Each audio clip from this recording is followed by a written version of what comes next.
A very good afternoon, friends. Myself Patti Sharma. Today we are going to do the second and the last part of the story of Vasco da Gama. देखिए आज हम Vasco डा gamma की story का करेंगे second part. तो शुरू करते हैं। देखिए, another Portuguese explorer, Bartolomeu Dias, had earlier discovered that there was a passage around the bottom of Africa called the Cape of Good Hope. देखिए, वास्को डा गामा से पहले एक और एक्सप्लोरर थे जिनका नाम था बार्टोलोमेउ डियास। इन्होंने डिस्कवर किया था कि एक पैसेज था अफ्रीका के बॉटम पे जिसको कहते थे केप ऑफ गुड होप। ये पैसेज था but he had not made it to India. देखिए, उन्होंने ये पैसेज तो डिस्कवर किया था लेकिन फिर भी वो इंडिया तक नहीं पहुंच पाए। डा गामा मेड 3 वॉयाजेस टू इंडिया। देखिए, जो वास्को डा गामा थे इन्होंने 3 वॉयाजेस की इंडिया को, मतलब 3 बार वो इंडिया आए। वॉयाजेस क्या होती हैं? जर्नीज। ऑन द फर्स्ट वॉयाज, जब उनकी पहली वॉयाज थी फ्रॉम 1497 टू 1499। देखिए, उनकी जो पहली वॉयाज थी वो हुई थी 1497 में, मतलब वो 1497 में इंडिया आए थे और वहाँ पर इंडिया में ही रहे 1499 तक। And his fleet reach Calicut, an important trading centre in southern India. देखिए, उनका जो फ्लीट था, मतलब शिप में बैठ के वो आए थे, तो उनका जो फ्लीट था वो सारा कैलिकट पहुंचा, जो कि एक इम्पॉर्टेंट ट्रेडिंग सेंटर था साउथ इंडिया का, वहाँ पहुंचा। However, Da Gama was unable to make a trade agreement with the ruler of the city. देखिए, ये ट्रेड अग्रीमेंट के लिए वास्को डा गामा आए थे, वो आ तो गए, इनकी ये पहली वोयाज थी, लेकिन वो उनका जो ट्रेड का था अग्रीमेंट जो था, वो रूलर जो था, राजा जो था उस सिटी का, उसने अप्रूव नहीं किया।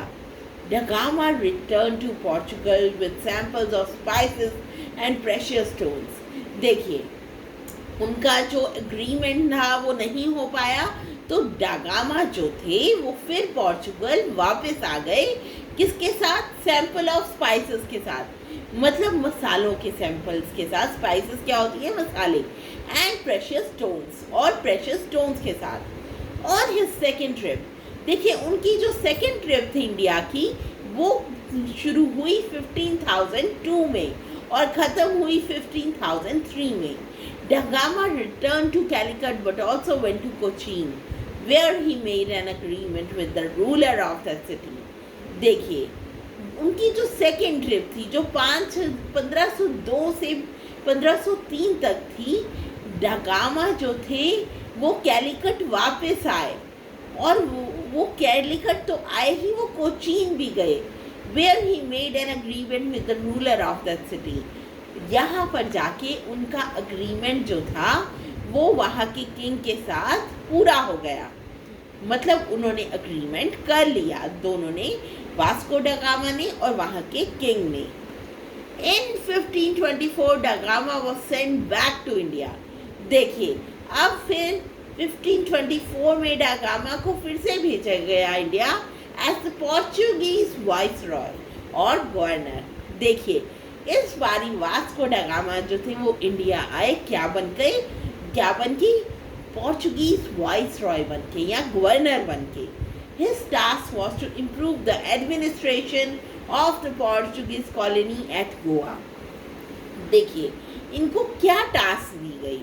इन्हें टास्क दी गई कि इम्प्रूव करें एडमिनिस्ट्रेशन पोर्चुगीज की, जो पोर्चुगीज की कॉलोनी थी गोवा को, उसकी एडमिनिस्ट्रेशन इम्प्रूव करें on the west coast of India. देखिए, था किधर? गोवा, वेस्ट कोस्ट पे इंडिया के।